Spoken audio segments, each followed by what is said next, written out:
All you have to do is close your eyes and listen.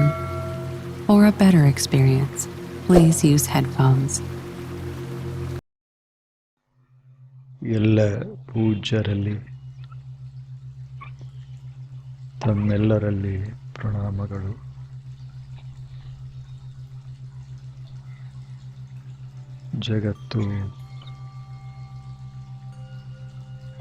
ಜಗತ್ತನ್ನೆಲ್ಲ ವ್ಯಾಪಿಸಿರುವ ವಸ್ತು, ಇವುಗಳ ಪರಿಜ್ಞಾನ ಮನುಷ್ಯನಿಗೆ ಅತ್ಯಂತ ಅವಶ್ಯ. ಬದುಕು ನಿಂತಿದ್ದೇ ಈ ಜ್ಞಾನದ ಮೇಲೆ. ಜ್ಞಾನದ ಕೊರತೆಯಾಯಿತು, ಬದುಕಿನಲ್ಲಿ ಅಂಧಕಾರ ಬರುತ್ತದೆ.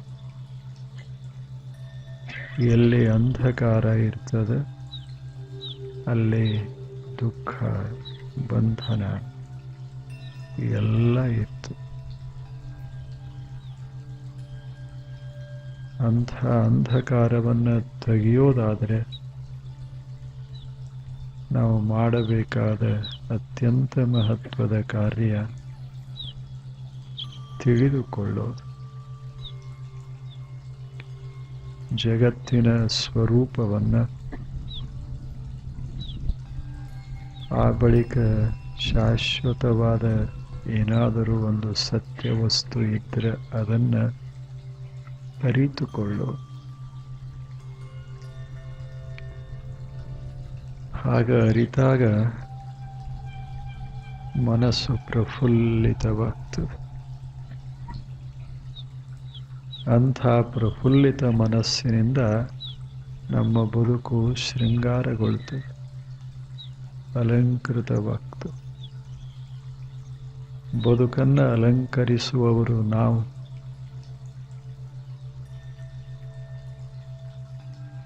ವಸ್ತುಗಳಿಂದ ಅಲ್ಲ, ಸುಂದರ ಭಾವಗಳಿಂದ, ಆಲೋಚನೆಗಳಿಂದ. ಅಷ್ಟೇ ಅಲ್ಲ, ಅನುಭವಗಳಿಂದ. ಬದುಕು ಹಾಗಾಗಬೇಕು. ಇರೋದೇ ಒಂದು ಬದುಕು ಅದ್ಭುತವಾದದ್ದು. ಏನದ ಹೇಳಿ? ಬದುಕನ್ನು ಹೀಗೆ ಸರಿಸಿಬಿಟ್ರೆ ಯಾವುದಕ್ಕೇನು ಅರ್ಥದೆ? ಯಾವ ವಸ್ತುವಿಗೆ ಅರ್ಥ ಬರ್ತದೆ? ಬದುಕು ಒಂದು ಅದ ಅಂತ ಇಷ್ಟೆಲ್ಲ ನಾವು ಮಾಡ್ತಾ ಇರೋದು. ಇಂಥ ಬದುಕನ್ನು ನಾವು ಜ್ಞಾನದ ಮೂಲಕ ಶೃಂಗರಿಸೋದದ. ಆ ಜ್ಞಾನ ಯಾವುದು? ನಾವು ನೋಡಿದೆ. ಇದು ಜಗತ್ತ ಪ್ರತಿ ಕ್ಷಣ ಕ್ಷಣ ಕ್ಷಣ ಚಲಿಸ್ತಾ ಇರ್ತದೆ. ಚಲನಶೀಲ ಇದು. ಇದನ್ನು ಯಾರೂ ನಿಲ್ಲಿಸಲಿಕ್ಕಾಗೋದಿಲ್ಲ. ಎಲ್ಲವನ್ನ ನಿಲ್ಲಿಸಬಹುದು ಜೀವನದಲ್ಲಿ, ಆದರೆ ಜಗತ್ತೇನು ಚಲಿಸ್ತದಲ್ಲ, ಇದನ್ನು ನಿಲ್ಲಿಸಲಿಕ್ಕಾಗೋದಿಲ್ಲ. ಸೂರ್ಯನ ನಿಲ್ಲಿಸಲಿಕ್ಕಾಗೋದಿಲ್ಲ, ಚಂದ್ರನ ನಿಲ್ಲಿಸಲಿಕ್ಕಾಗೋದಿಲ್ಲ, ನಾವು ಬದುಕುವಂಥ ಭೂಮಿಯನ್ನು ನಿಲ್ಲಿಸಲಿಕ್ಕಾಗೋದಿಲ್ಲ. ಯಾಕೆ? ಜಗತ್ತಿನ ಸ್ವರೂಪವೇ ಚಲನ. ಒಂದು ಕ್ಷಣದ ವಿಶ್ರಾಂತಿ ಇಲ್ಲದೆ ಅವಿಶ್ರಾಂತವಾಗಿ ಜಗತ್ತೆಲ್ಲ ಚಲಿಸ್ತಾರೆ. ಅದರಲ್ಲಿ ನಾವು ಚಲಿಸ್ತಾ ಇದ್ದೇವೆ. ನಾವು ಇಲ್ಲೇ ಇರೋದು, ಈ ಜಗತ್ತಿನಲ್ಲೇ ಇರೋದು. ಯಾವ ಮನುಷ್ಯನೂ ಸುಸ್ಥಿರವಾಗಿ ಇರೋದಿಲ್ಲ. ಪ್ರತಿ ಕ್ಷಣ ಕ್ಷಣ ಕ್ಷಣ ನಾವು ಹೆಜ್ಜೆ ಇಡಬೇಕಾಗ್ತದೆ, ಜಗತ್ತಿನೊಂದಿಗೆ ಚಲಿಸಬೇಕಾಗ್ತದೆ. ಕೊನೆಗೊಮ್ಮೆ ನಮ್ಮ ಯಾತ್ರೆಯನ್ನು ಕೊನೆಗೊಳಿಸಬೇಕಾಗ್ತದೆ. ಇದು ಜೀವನ.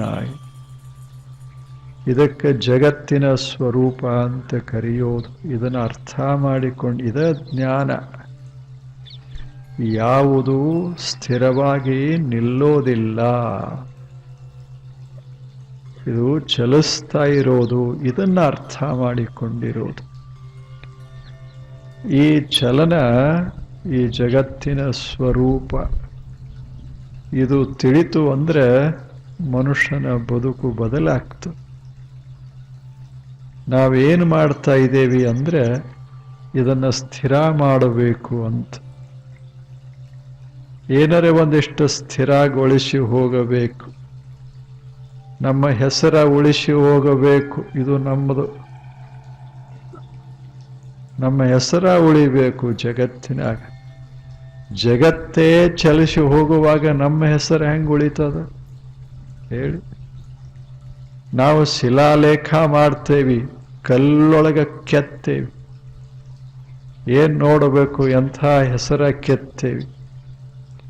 ಆದರೆ ಕಲ್ಲೇ ಒಡೆದು ಹೋಗುವಾಗ ಶಿಲಾ ಹೆಂಗೆ, ಶಾಸನ ಹೆಂಗೆ ಉಳಿತದ?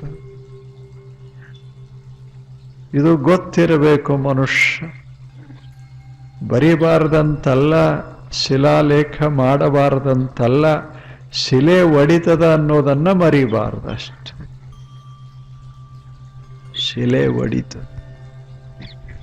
ಜಗತ್ತು ಹೇಗದ ಅಂದ್ರೆ, ಒಬ್ಬ ತತ್ವಜ್ಞಾನಿ ಹೇಳ್ತಾನೆ, ನಮ್ಮ ಬದುಕು ಜಗತ್ತು ಹೇಗದ ಅಂದ್ರೆ ನೀರಾಗ ಬರದಂಗ. ಏನು ಬರದರ್ರೆ ಏನು, ಹಿಂಗ ಬರೆಯೋದರ ಗಳಕಿಸ್ತದ. ಹಂಗ ಈ ಕಾಲ ಅನ್ನೋದೊಂದೇನು ನೀರು ಹರಿತಾ ಅದ, ಇದರಾಗ ನಾವು ಏನು ಮಾಡಿದರೂ ಸಹಿತ ಅದು ಅಳಿಕ್ ಹೋಗ್ತಿರ್ತದೆ. ಕಾಲ ಅಳಕಿಸ್ತದ. ಆ ಕಾಲನ್ನ ತಡೆ ಹಿಡಿಯೋದು ಯಾರಿಗೂ ಸಾಧ್ಯ ಇಲ್ಲ, ವಿಶ್ವಕ್ಕ ಸಾಧ್ಯ ಇಲ್ಲ. ಅಂಥ ಕಾಲ ಅದು. ಎಲ್ಲವನ್ನ ಸಮ ಸಮ ಸಮ ಮಾಡಿ ಸ್ವಚ್ಛ ಸ್ವಚ್ಛ ಮಾಡ್ತದೆ. ನಮ್ಮದೊಂದು ಭ್ರಮ, ನಮ್ಮದೇನರೇ ಉಳಿಬೇಕು, ನಮ್ಮದು ಉಳಿಬೇಕು. ಹಾಗೆ ಇಲ್ಲೇನು, ಎಲ್ಲರೂ ಪ್ರಯತ್ನ ಪಡೋದೇನು? ಇಂತಿಂಥ ಗ್ರಂಥ ಬರೆಸದೇವಿ. ನಮ್ಮ ಚರಿತ್ರ ಯಾರು ಓದೋರು ಹೇಳಿ? ಯಾರು ನೋಡೋರು? ಅವರವ್ರ ಚರಿತ್ರೆಗಳೇ ಅವರಿಗೆ ಭಾರ ಆಗಿರುವಾಗ ನಮ್ಮ ಚರಿತ್ರ ಯಾರು? ಆದರೂ ಸಹಿತ ಒಂದು ಮನಸ್ಸಿಗೆ ಸಮಾಧಾನ. ಉಳೀತು, ಏನರೇ ಉಳೀತು. ಈಗ ನಿಲ್ಲಿಸೋದಿಲ್ಲೇನು? ದೊಡ್ಡ ದೊಡ್ಡ ಮೂರ್ತಿಗಳನ್ನ ನಾವು ನಿಲ್ಲಿಸ್ತೇವೆ. ನಮ್ಮದು ಉಳಿಸಬೇಕು. ನಮ್ಮ ಹೆಸರು ಒಂದು ಓಣಿಗಿಡಬೇಕು. ಓಣಿ ಅದ, ಓಣಿ. ಮತ್ತೆ ಯಾರೋ ಬರ್ತಾರ ಮುಂದೆ, ತೆಗೆದು ಹಾಕ್ತಾರ, ತಮ್ಮದನ್ನ ನಿಲ್ಲಿಸ್ತಾರ. ಅವ್ರಿಗೂ ಹಂಗ ನಂದ ನಿಂತು. ಎಲ್ಲದ ಸ್ಥಿರ ಮಾಡಬೇಕಂತೇನ್ ನಾವು ಹೋಗ್ತೇವೆ. ಇದು ಏನು ತೋರಿಸ್ತದಂದ್ರೆ, ಜಗತ್ತಿನ ಚಲಿಸುವ ಸ್ವರೂಪ ನಮಗ ಗೊತ್ತಾಗ್ತಾ ಇಲ್ಲ. ಮತ್ತು ಅದರ ಅರ್ಥ ನಾನು ಹಿಂಗನ್ನೋದಿಲ್ಲ, ಮೂರ್ತಿ ಮಾಡಬಾರದು. ಇಲ್ಲ, ಮಾಡೋದು, ಸುಮ್ಮನೆ ಮಾಡೋದು ಅಷ್ಟೆ. ಈಗ ಹುಡುಗರು, ಈಗಿನ ಕಾಲ ಅಲ್ಲ, ಹಿಂದಿನ ಕಾಲದಾಗ ಹುಡುಗರು ಒಂದು ಗುಬ್ಬಿ ಮನಿ ಅಂತ ಕಟ್ತಿದ್ರು. ನೀವು ನೋಡಿರ್ಬೇಕು. ಮಳೆ ಬಿದ್ದು ಕೂಡಲೇ ಹೊರಗೆ ಹೋಗಿ ಕಾಲು ಒಂದಿಟ್ಟು ಅದರ ಮೇಲೆ ಮಣ್ಣು ಹಾಕಿ ಗುಬ್ಬಿ ಮನಿ ಕಟ್ತಿದ್ರು. ಏನ್ ಅವ್ರದ್ದು ವೈಭವ ನೋಡಬೇಕು. ಏನ್ ನಾನು ಮನೆ ಕಟ್ಟದೆ, ಎಲ್ಲರನ್ನು ಹಿಡ್ಕೊಂಡು ಬಂದು ತೋರಿಸ್ತಿದ್ರು, ನಾನು ಮನೆ ನೋಡ್ಬರ್ರಿ ಅಂತ. ಆದ್ರೆ ಆ ಹುಡುಗರು ಹೆಂಗಿದ್ರು ಅಂದ್ರೆ, ಆಟ ಮುಗೀತು ಅಂದ್ರೆ ಆ ಮನಿ ಮೇಲೆ ಕುಣಿತಿದ್ರು. ಅದನ್ನೆಲ್ಲ ಮುಗಿಸಿ ತಣ್ಣಗೆ ಹೋಗ್ತಿದ್ರು. ಎಷ್ಟು ಜಾಣ್ರು. ಅವ್ರಿಗೆ ಗೊತ್ತು ಇದು ಸುಮ್ಮನೆ ಮನಿ ಅಂತ, ಇದೇನು ಶಾಶ್ವತ ಇರೋದಲ್ಲ. ಅಲ್ಲ, ಉಳಿಸಬಾರದು ಅಂತ ತಾವೇ ಕೆಡಿ ಹೋಗಿ ಬಿಡ್ತೀವಿ. ಆದರೆ ಮುಂದೆ ಹುಡುಗರು ಒಂದೊಂದಿಷ್ಟು ಕಟ್ಕೊಂಡು ಜಗಳಕ್ಕೆ ನಿಂತರು. ಹಾಗೆ ಇದು ಮನುಷ್ಯನ ಕತ್ತಲೆಯ ಜೀವನ. ಯಾವುದು ಎಲ್ಲನೂ ಮಾಡಬೇಕು ಮನುಷ್ಯ, ಆದರೆ ಗೊತ್ತಿರಬೇಕು ಕಾಲ ಚಲಿಸ್ತದೆ, ಎಲ್ಲವೂ ಮರೆಯಾಗ್ತದೆ. ನಾವು ಹೆಂಗೆ ಬದುಕಬೇಕು ಅಂದ್ರೆ ಇದನ್ನು ತಿಳ್ಕೊಂಡು ಸಂತೋಷದಿಂದ ಬದುಕೋದದು. ಇದು ಮೊದಲನೇದ್ದು. ಜಗತ್ತೆಲ್ಲ ಚಲಿಸ್ತದೆ. ಎರಡನೇದ್ದು, ಚಲಿಸಿದ್ರೆ ಏನಾಯಿತು, ಚಲಿಸದಂಥ ಒಂದು ವಸ್ತು ವಿಶ್ವದೊಳಗದ. ಅದು ಚಲಿಸೋದಿಲ್ಲ, ಅದು ಪರಿಣಾಮಗೊಳ್ಳೋದಿಲ್ಲ. ಅಂಥ ವಸ್ತುವೇ ಅದು ಪರಮ ಆತ್ಮ ವಸ್ತು. ಎಲ್ಲದ, ಎಲ್ಲಿ ಜಗತ್ತದ ಅಲ್ಲೇ ಅದು. ಎಲ್ಲಿ ಕಾಲ ಹರಿತಾದ ಆ ಕಾಲಕ್ಕೆ ಆಧಾರವಾಗಿ ಆ ವಸ್ತು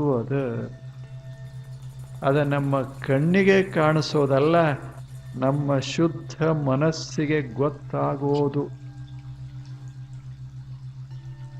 ಒಳ್ಳೆಯ ಮನಸ್ಸಿನಿಂದ ಜಗತ್ತನ್ನು ನೋಡಿದರೆ ಗೊತ್ತಾಗ್ತದೆ, ಇಲ್ಲೊಂದು ಸ್ಥಿರವಾದ, ಅಚಲವಾದ, ಅನಂತವಾದ ಒಂದು ತತ್ವ, ಪ್ರಿನ್ಸಿಪಲ್ ಆಫ್ ಎಕ್ಸಿಸ್ಟೆನ್ಸ್.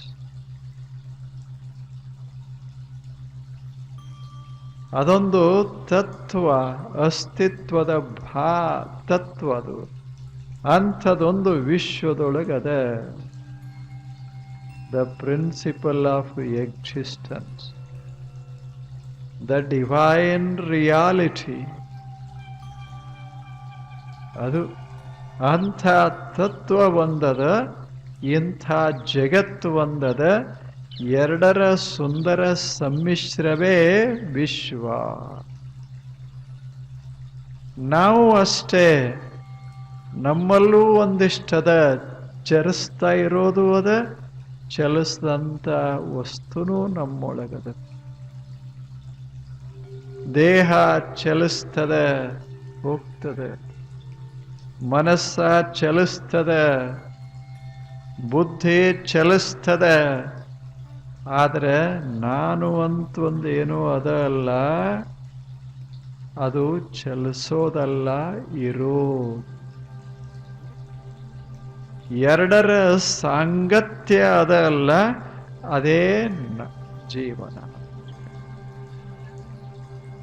ಈ ಎರಡನ್ನ ಅರಿತುಕೊಂಡು ಬದುಕಿದರೆ ಬದುಕು ಅದ್ಭುತವಾಗ್ತದೆ. ಇಂಥ ಬದುಕನ್ನ ನಾವು ಕಟ್ಟಿಕೋಬೇಕಲ್ಲ, ಅದಕ್ಕಾಗಿ ಒಂದಿಷ್ಟು ಸಾಧನೆ ಮಾಡಬೇಕು. ಏನ್ರೆ ಮಾಡಬೇಕಲ್ಲ, ಸುಮ್ಮನೆ ಕಲ್ಪನೆ ಮಾಡಿದರಾಗೋದಲ್ಲ, ಏನರೇ ಮಾಡಬೇಕು. ಒಂದು ಮನೆ ನಾವು ಕಟ್ಟಬೇಕಾದ್ರೆ ಎಷ್ಟು ಕಷ್ಟಪಡ್ತೇವೆ. ಒಂದು ಸುಂದರವಾದ ಮನೆ ಅಂತ ಇಟ್ಕೊಳ್ಳಿ. ಈಗ ಕಟ್ಟಾರಲ್ಲ, ಇಲ್ಲೆಲ್ಲ ಪಟ್ಟದ ಕಲ್ಲು, ಐಹೊಳೆ, ಇಲ್ಲಿ ಬಾದಾಮಿ ಕಟ್ಟಿದಾರ. ಸಾವಿರಾರು ವರ್ಷಗಳ ಹಿಂದೆ ಕಟ್ಟಿದ್ದಾರೆ. ಏನು ಒಂದು ದಿವಸದಾಗ ಕಟ್ಟ್ಯಾರೇನು ಹೇಳಿ? ಒಂದ ಕಲ್ಲದಾಗ ಕಟ್ಟ್ಯಾರೇನು? ಅನೇಕ ಕಲ್ಲುಗಳನ್ನು ತಂದು ಜೋಡಿಸಿ ಜೋಡಿಸಿ ಜೋಡಿಸಿ ಎಷ್ಟು ಪರಿಶ್ರಮ ಮಾಡಿರಬೇಕು. ಏನು ಇಂತಿಂಥ ಕಲ್ಲ, ಎಷ್ಟು ದೊಡ್ಡ ಕಲ್ಲುಗಳನ್ನು ತಂದಾರೆ, ಹೆಂಗೆ ಜೋಡಿಸ್ಯಾರ, ಎಷ್ಟು ಕಷ್ಟಪಟ್ಟಾರೆ. ಒಂದು ದಿವಸ ಅಲ್ಲ, 2 ದಿವಸ ಅಲ್ಲ, ವರುಷ. ಅದರಲ್ಲಿ ಮತ್ತೆ ಹಂಗ ಇಟ್ಟಿಲ್ಲ. ಪ್ರತಿಯೊಂದು ಕಲ್ಲು ಇಡುವಾಗ ಅದು ಚಂದ ಕಾಣಬೇಕು. ಹಂಗ ನೋಡ್ದವರು ಮತ್ತೆ ಮತ್ತೆ ನೋಡಬೇಕು ಅನಿಸಬೇಕು, ಹಂಗಿಟ್ಟಾರೆ. ಒಂದು ಗುಡಿ ಕಟ್ಟಬೇಕಾದ್ರೆ, ಒಂದು ಮಹಲ ಕಟ್ಟಬೇಕಾದ್ರೆ ಕಲ್ಲುಗಳನ್ನು ಚಂದ ಸಣ್ಣ ಪುಟ್ಟ ಕಲ್ಲುಗಳನ್ನು ತಗೊಂಡು ಅದನ್ನು ಜೋಡಿಸಿ ಬೆಸೆದು ಇಟ್ಟು ಒಂದು ಸುಂದರ ಮಹಲ ಕಟ್ತಾರೆ. ಮಹಲ ಸುಂದರ ಆಗಬೇಕಾದ್ರೆ ಪ್ರತಿಯೊಂದು ಕಲ್ಲನು ಚಲೋ ಇರಬೇಕಾಗ್ತದೆ. ಇಲ್ಲದೆ ಇದ್ರೆ ಮಹಲ ಚಂದ ಕಾಣೋದಿಲ್ಲ. ಕೆಳಗೆ ಮಹಲ ಸರಿ ಇಲ್ಲ, ಮ್ಯಾಲ ಚಲೋ ಅದ ಅಂತ ಹಿಂಗೆ ಮಾಡ್ಲಿಕ್ಕಾಗೋದಿಲ್ಲ. ಫೌಂಡೇಶನ್ ಅಂತ ಏನು ಕರೀತಿರಲ್ಲ, ಅಲ್ಲಿಂದ ಚಲೋ ಕಟ್ಕೋತ ಭದ್ರವಾಗಿ ಕಟ್ಕೋತ ಬಂದು ಕೊನೆಗೆ ಒಂದು ದಿವಸ ಕಳಸ ಇಡ್ತ. ಅಲ್ಲಿಗೆ ಮುಗೀತು.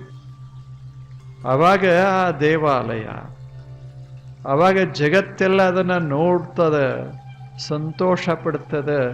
ಸಾವಿರಾರು ವರ್ಷಗಳ ಕಾಲ ಆ ಕಳಸ, ಶಿಖರ, ಕಳಸ ಜಗತ್ತಿಗೆ ತನ್ನ ಸಂದೇಶ ಕಳಿಸ್ತದೆ.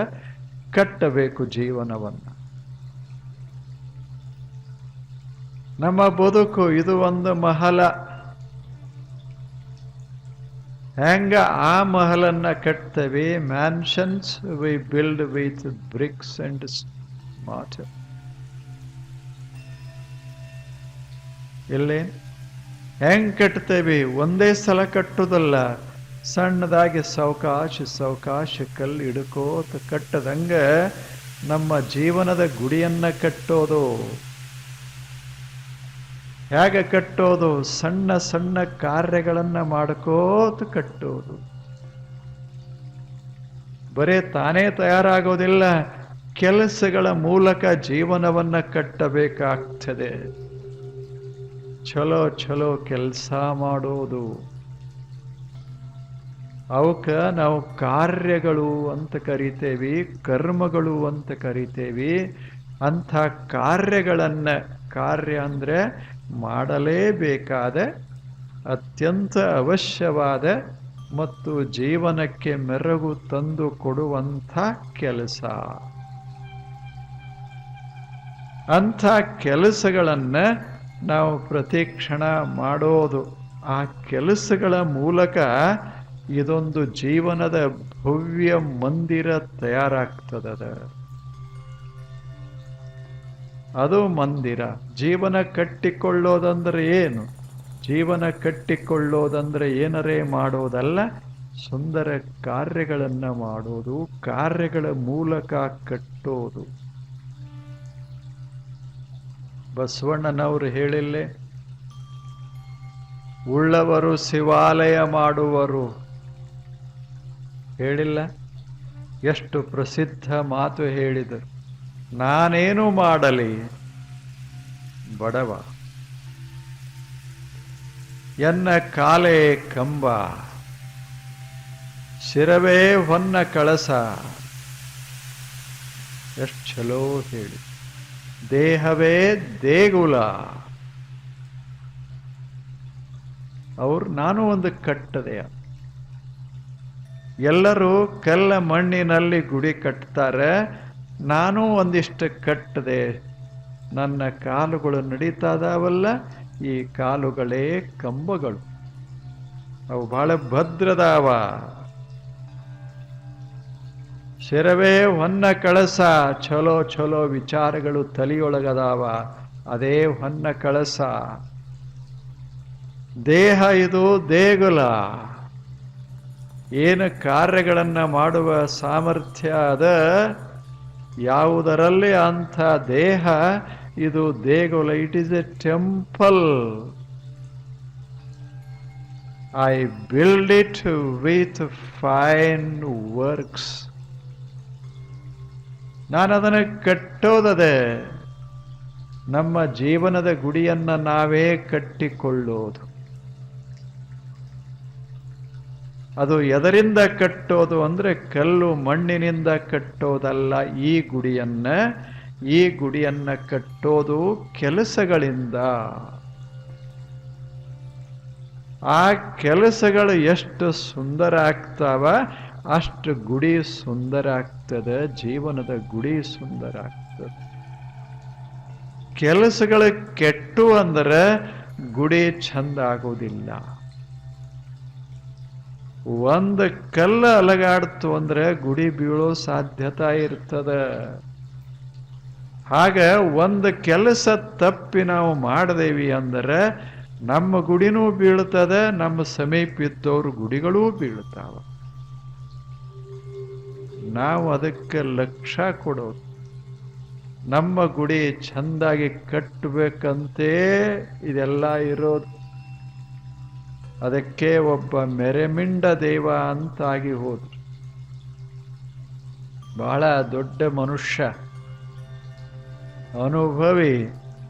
ಇದ ದಕ್ಷಿಣ ಭಾರತದಲ್ಲಿ ಆಗಿ ಹೋದ ಒಬ್ಬ ಸಂತ ಶರಣ. ಆತ ಎಷ್ಟು ಚಲೋ ಹೇಳ್ತಾನ, ನಾನು ಒಂದು ಸುಂದರ ಮಂದಿರವನ್ನ ಕಟ್ಟದೆ.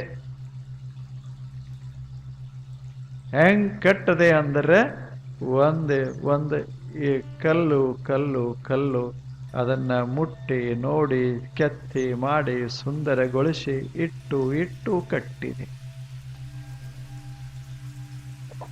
ಹಾಗ ಜೀವನದ ಗುಡಿಯನ್ನ ಕಟ್ಟಿಕೊಂಡೆ. ನಾವು ಕಟ್ಟಬೇಕು. ಅದಕ್ಕೆ ಆತ ಹೇಳ್ತಾನ, ಹಸಿಯಾಗಲಿ, ಕೃಷಿಯಾಗಲಿ, ಯಾಚಕ ವಾಣಿಜ್ಯ ಮಸಿಯಾಗಲಿ. ಎಷ್ಟು ಚಂದ ಹೇಳ್ತ. ಮಾಡುವಲ್ಲಿ ಹುಸಿ ಇಲ್ಲದಿರಬೇಕು.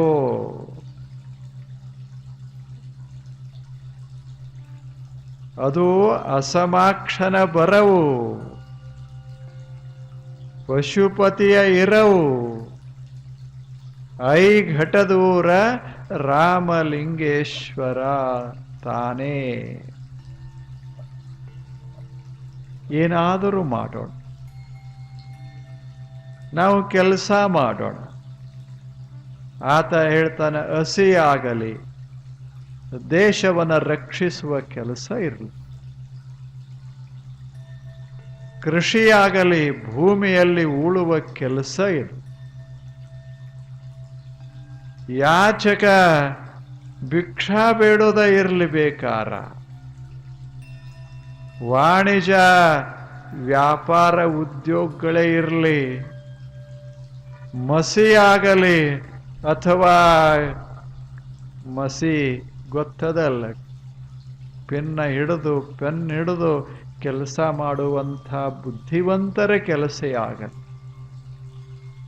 ಏನಾದರೂ ಮಾಡಿ, ಆದರೆ ಹೇಗೆ ಮಾಡಬೇಕು ಅಂದ್ರೆ ಚಂದಾಗಿ ಮಾಡಿ. ಚಂದಾಗಿ ಮಾಡೋದು, ಪ್ರೇಮದಿಂದ ಮಾಡೋದು. ಏನು ಬಂತಲ್ಲ ಇದು ಅಂತ ಹಿಂಗ ಮಾಡೋದಲ್ಲ, ಮನಸ್ಸಾ ಮಾಡೋದು. ಇವೇನು ಕೆಲಸಗಳದಾವಲ್ಲ, ಒಕ್ಕಲತನ ಇರಲಿ. ನಾನು ಒಕ್ಕಲಿಗ. ಒಕ್ಕಲತನ ಅನ್ನುವ ಈ ಕಾರ್ಯದಿಂದ ನನ್ನ ಜೀವನವನ್ನು ಕಟ್ಟುತ್ತೇನೆ. ನನ್ನ ಸುತ್ತಲಿರುವ ಜಗತ್ತಿನ ಜೀವನವನ್ನು ಕಟ್ತೇನೆ. ಇದು ಬಹಳ ಶ್ರೇಷ್ಠವಾದ ಕಾರ್ಯ. ಹಿಂಗ ಭಾವ ಇತ್ತು ಅಂದರೆ ಒಂದು ಜೀವನದ ಮಹಲು ತಯಾರಾಗ್ತದೆ.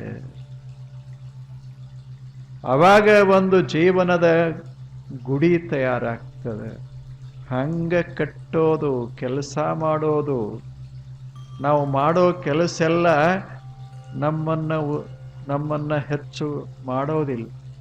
ಯಾವಾಗ ನಾವು ಚೆನ್ನಾಗಿ ಕೆಲಸ ಮಾಡ್ತೇವೆ ಅವಾಗ ನಮ್ಮ ಜೀವನಕ್ಕೆ ಅದು ಬೆಲೆ ತಂದು ಕೊಡ್ತದೆ. ಅದೇ ಕೆಲಸ ಬೇಜಾರು ಪಟ್ಟು ಮಾಡದೇವಿ, ಅಥವಾ ಅತಿ ಆಶಾಪಟ್ಟು ಮಾಡದೇವಿ ನಮ್ಮ ಜೀವನವನ್ನು ಕೆಡಿಸ್ತದೆ. ಅದೇ ಕೆಲಸ ಸುಂದರವಾಗಿ ಮಾಡಿದರೆ ಜೀವನದ ಮಹಲು ತಯಾರಾಗ್ತದೆ. ಅವಾಗಂತಾನ ಮೆರೆಮಿಂಡ ದೇವ ಏನಾಗ್ತದೆ, ಅಸಮಾಕ್ಷನ ಬರವು. ನೀನು ದೇವನ ಹತ್ತಿರ ಹೋಗಬೇಡ, ಸುಂದರವಾದ ಕಾರ್ಯಗಳನ್ನು ಮಾಡು, ನಿನ್ನ ಕಾರ್ಯಗಳ ಗುಡಿ ಕಟ್ಟು, ಅದರಿಂದ ದೇವನೇ ನಿನ್ನ ಹತ್ತಿರ ಬಂದಾನ. ಅಸಮಾಕ್ಷನ ಬರವು ಶಾಂತಿ ಸಮಾಧಾನಗಳ ರೂಪದಲ್ಲಿ ದೇವನ ಪ್ರವೇಶ ಆಗ್ತದ ಮನಸ್ಸಿನ ಮಧ್ಯ. ಸುಂದರ ಕಾರ್ಯಗಳನ್ನು ಮಾಡು ಮನುಷ್ಯನೇ, ಮಾಡು. ಇವೇ ಕೆಲಸಗಳು ಮಾಡಬೇಕಾದ ಕೆಲಸಗಳ 5 ಆತ ಹೇಳ್ತಾನೆ. ಅವಾಗಿನ ಕಾಲಕ್ಕೆ 5 ಏನೇನು ಮಾಡೋದು? ಒಂದಿಷ್ಟು ಶಕ್ತಿ ಸಾಮರ್ಥ್ಯ ಇದ್ರೆ ಇನ್ನೊಬ್ಬರಿಗೆ ಸಹಾಯ ಮಾಡೋದು, ರಕ್ಷಣಾ ಮಾಡೋದು. ಮೈಯಲ್ಲಿ ತಾಕತ್ತಿತ್ತು ಅಂದರೆ, ಶಕ್ತಿ ಇತ್ತು ಅಂದರೆ ನಾವು ರಕ್ಷಣೆ ಮಾಡೋದು.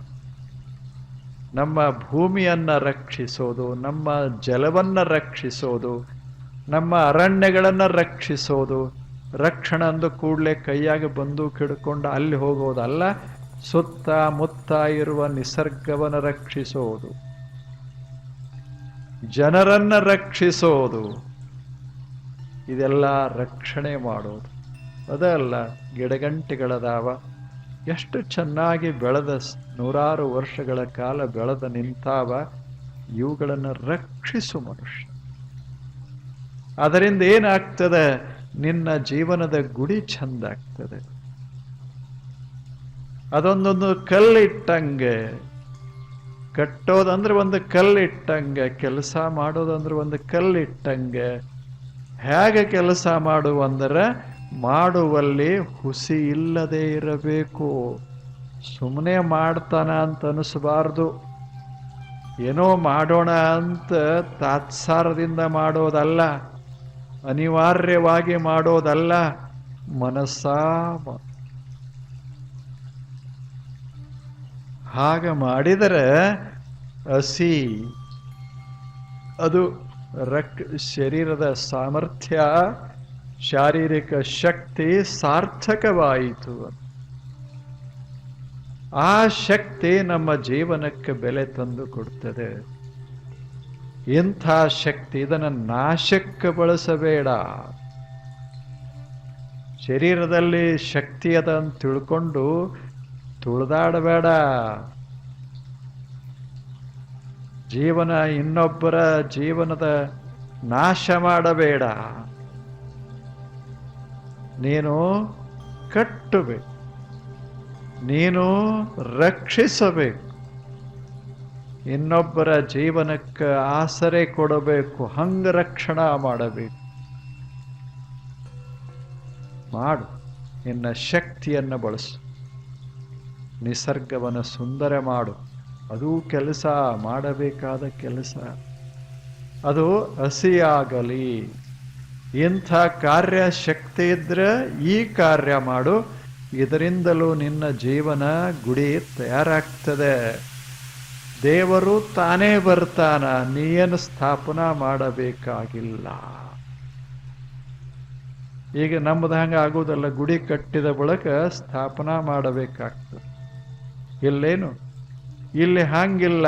ಈಗ ಮೆರೆಮಿಂಡ ದೇವ ಹೇಳ್ತಾರೆ, ಆ ಗುಡಿ ಹಾಗಿರಬಹುದು, ಈ ಗುಡಿ ಹಾಗಲ್ಲ. ನಾವು ಈ ಗುಡಿಯನ್ನ ಸುಂದರ ಕಾರ್ಯಗಳಿಂದ ಕಟ್ಟಿ ಬಿಟ್ರೆ ದೇವರು ತಾನೇ ಪ್ರವೇಶ ಆಗ್ತಾನೆ. ಹಿ ಎಂಟರ್ಸ್ ಅವರ್ ಹಾರ್ಟ್. ತಾನೇ ಪ್ರವೇಶ ಆಗ್ತಾನೆ. ಅಸಮಾಕ್ಷನ ಬರವು, ಪಶುಪತಿಯ ಇರವು, ಅಲ್ಲೇ ದೇವರಿರ್ತಾನ. ಇಂಥ ಗುಡಿ ಕಟ್ಟು ಒಂದಿಷ್ಟು. ಎರಡನೇದ್ದು ಕೃಷಿ ಮಾಡು. ಇದಕ್ಕಿಂತ ಪವಿತ್ರ ಕೆಲಸ ಯಾವುದು? ಮಣ್ಣಿನ ಕೂಡ ನಾವು ಏನು ದುಡಿತೇವೆ, ಇದಕ್ಕಿಂತ ಪವಿತ್ರ ಕೆಲಸ ಯಾವುದು? ನಾವು ಯಾವ ಒಕ್ಕಲಿಗನೂ ನಾಶ ಮಾಡುವವನಲ್ಲ, ನಿರ್ಮಾಣ ಮಾಡುವವ. ನಿರ್ಮಾಣ ಮಾಡು. ಮಣ್ಣೊಳಗಿಂದ ಅನ್ನ ತೆಗೆಯುವವ, ಜಗತ್ತನ್ನ ಸಲುಹುವವ ಯಾರಾದರೂ ಇದ್ರೆ ಕೃಷಿಕ, ಒಕ್ಕಲಿಗ ಅಲ್ಲವೇನು? ಅದನ್ನಾತ ಮೆರೆಮಿಂಡ ದೇವ ಅಷ್ಟು 100 ವರ್ಷಗಳ ಹಿಂದೆ ಈ ಮಾತನ್ನ ಹೇಳಿದ. ಇದು ಬಹಳ ಅದ್ಭುತವಾದ ಕೆಲಸ. ಒಕ್ಕಲು ಮಾಡು, ಚೆನ್ನಾಗಿ ಮಾಡು. ನಾನು ಕಡಿಮೆ ಅಂತ ಮಾಡಬೇಡ ಒಕ್ಕಲತನ. ನಾನೊಂದು ಪವಿತ್ರ ದೇವನ ಕೆಲಸ ಮಾಡ್ತಾ ಇದ್ದೇನೆ ಅಂತ ಮಾಡು. ಅದು ದೇವನ ಆರಾಧನಾ. ಅದು ಅದರಿಂದ ಬದುಕು ಭವ್ಯವಾಗ್ತದೆ. ಬದುಕಿನಲ್ಲಿ ದೇವನ ಅಭಿವ್ಯಕ್ತಿಯಾಗ್ತದೆ. ಮಾಡು ಕೆಲಸ, ಒಕ್ಕಲು ಕೆಲಸ. ಆ ಬಳಿಕ 3ನೇದ್ದು ಯಾಚಕ. ನಿನಗೆ ಸಾಮರ್ಥ್ಯ ಇಲ್ಲ ಅಂತ ಇಟ್ಟುಕೋ, ಸಾಮರ್ಥ್ಯ ಇಲ್ಲ ಅಂತ ಇಟ್ಟುಕೋ. ನೀನು ಭಿಕ್ಷಾ ಪಾತ್ರೆ ಹಿಡಿದು ಬೇಡುವಾಗಲೂ ಸಹಿತ ಈ ಪರಿಸ್ಥಿತಿಯೊಳಗೆ ನೀನು ಇದ್ದರೂ ಅದು ಪವಿತ್ರ ಕೆಲಸ ಅಂತ ಭಾವಿಸು. ನಾನು ಭಿಕ್ಷು ಅಂತ ಭಾವಿಸಬೇಡ. ನಾನು ದೇವನಿಗಾಗಿ ಇದೊಂದು ಪದಾರ್ಥ. ನನ್ನ ಬದುಕು ದೇವನಿಗಾಗಿ. ನಾನೇನು 4 ತುತ್ತು ರೊಟ್ಟಿಯನ್ನ, 4 ತುಣುಕು ರೊಟ್ಟಿಯನ್ನ ಕೂಡಿಸ್ತೇನೆ, ಇದು ದೇವನ ಕೆಲಸ. ವಾಣಿಜ್ಯ. ಆ ಬಳಿಕ ವ್ಯಾಪಾರ, ಉದ್ಯೋಗ, ಉದ್ಯಮಗಳದಾವಲ್ಲ, ಇವೆಲ್ಲ ಮಾಡು, ಎಲ್ಲ ಮಾಡು. ವಾಣಿಜ್ಯ ವಸ್ತುಗಳನ್ನು ಸ್ವಚ್ಛಾಗಿ ಕೊಡು. ವಸ್ತುಗಳಲ್ಲಿ ಬೆರಿಕೆ ಮಾಡಬೇಡ.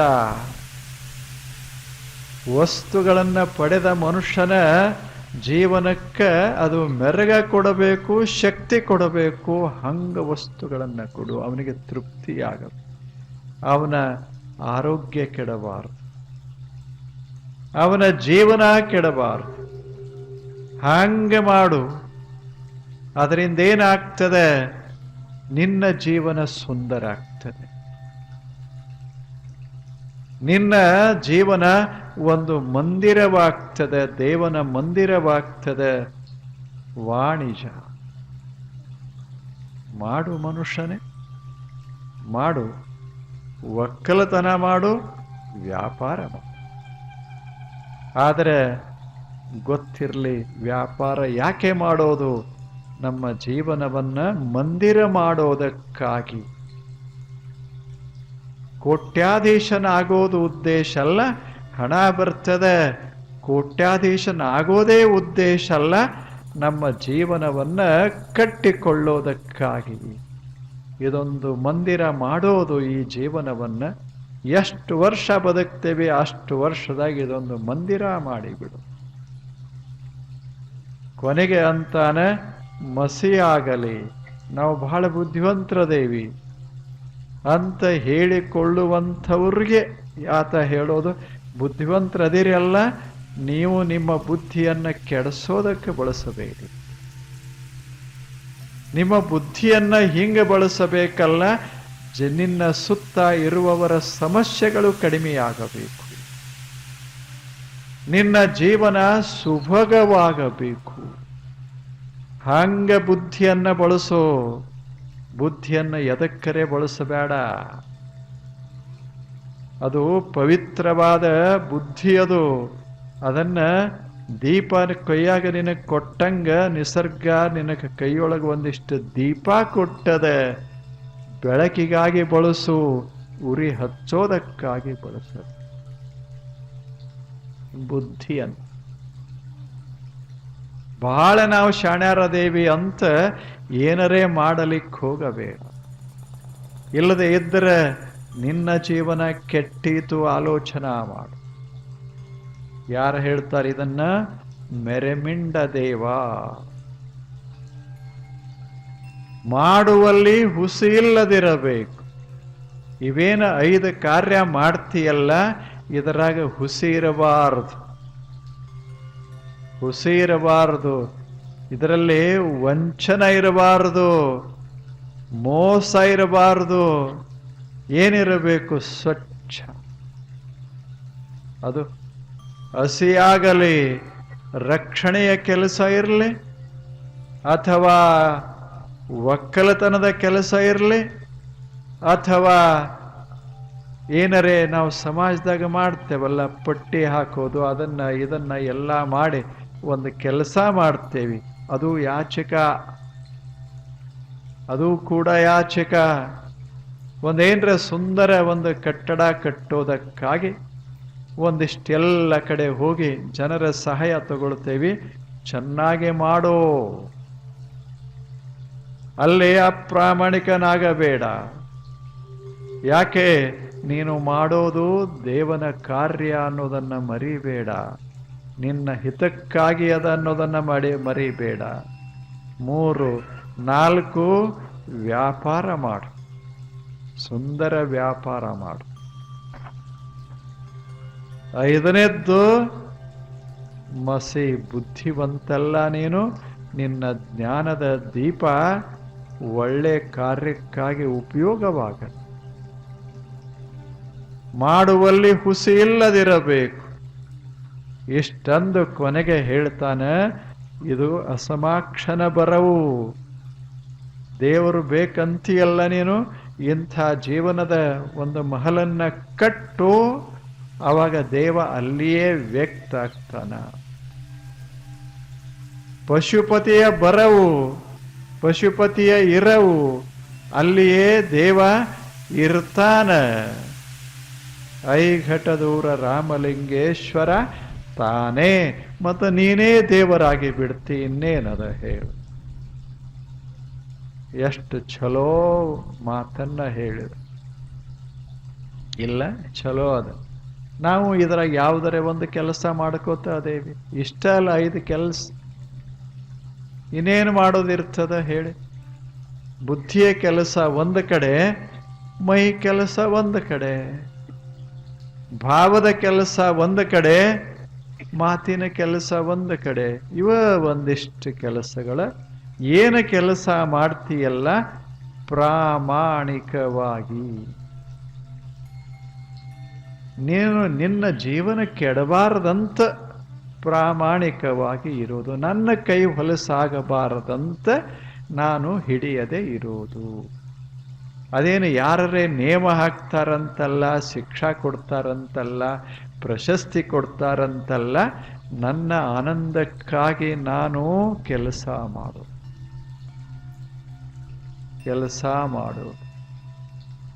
ಎಂಥ ದುಡಿಮೆ ಬಂತು ಅಂದರೆ ಬದುಕೆಷ್ಟು ಸುಂದರ ಆಗ್ತದೆ.